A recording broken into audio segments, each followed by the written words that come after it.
Vayikra, chapter 22. Adonai said to Moshe, "Tell Aaron and his sons to separate themselves from the holy things of the people of Israel, which they set apart as holy for me, so that they will not profane my holy name.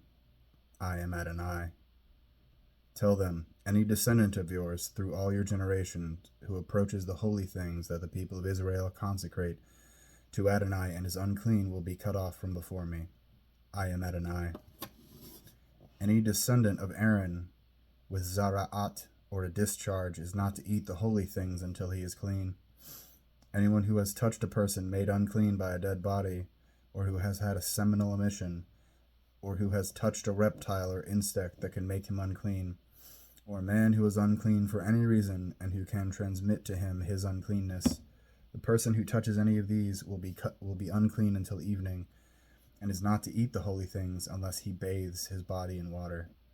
After sunset he will be clean, and afterwards he may eat the holy things, because they are his food.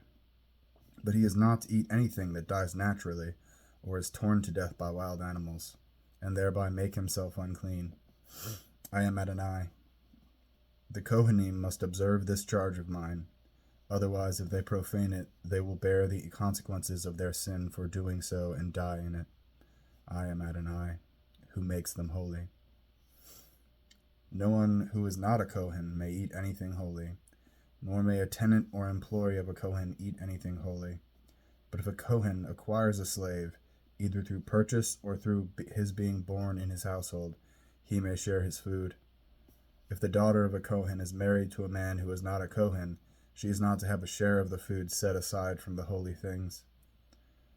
But if the daughter of a Kohen is a widow or a divorcee and has no child, and she is sent back to her father's house as when she was young, she may share in her father's food. But no one not a Kohen is to share in it. If a person eats holy food by mistake, he must add 1/5 to it and give the holy food to the Kohen. They are not to profane the holy things of the people of Israel that they have set apart for Adonai, and thus cause them to bear guilt, requiring a guilt offering by eating their holy things, because I am Adonai, who makes them holy. Adonai said to Moshe, "Speak to Aaron and his sons, and to the entire people of Israel. Tell them, when anyone, whether a member of the house of Israel or a foreigner living in Israel, brings his offering, either in connection with a vow or as a voluntary offering, and brings it to Adonai as a burnt offering, in order for you to be accepted, you must bring a male without defect from the cattle, the sheep, or the goats. You are not to bring anything with a defect, because it will not be accepted from you. Whoever brings a sacrifice of peace offerings to Adonai in fulfillment of a vow, or as a voluntary offering, whether it come from the herd or from the flock, it must be unblemished and without defect in order to be accepted. If it is blind, injured, mutilated, has an abnormal growth, or has festering or running sores, you are not to offer it to Adonai, or make such an offering by fire on the altar to Adonai. If a bull or lamb has a limb which is too long or short, you may offer it as a voluntary offering, but for a vow it will not be accepted. An animal with bruised, crushed, torn, or cut genitals you are not to offer to Adonai.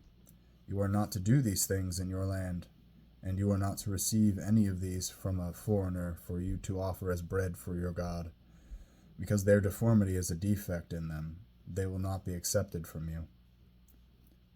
Adonai said to Moshe, "When a bull, sheep, or goat is born, it is to stay with its mother for 7 days. But from the 8th day on it may be accepted for an offering made by fire to Adonai. However, no animal is to be slaughtered together with its young on the same day, neither cow nor ewe. When you offer a sacrifice of thanksgiving to Adonai, you must do it in a way such that you will be accepted. It must be eaten on the same day it is offered. Leave none of it till morning. I am Adonai. You are to keep my mitzvot and obey them. I am Adonai. You are not to profane my holy name. On the contrary, I am to be regarded as holy among the people of Israel. I am Adonai, who makes you holy. who brought you out of the land of Egypt to be your God. I am Adonai.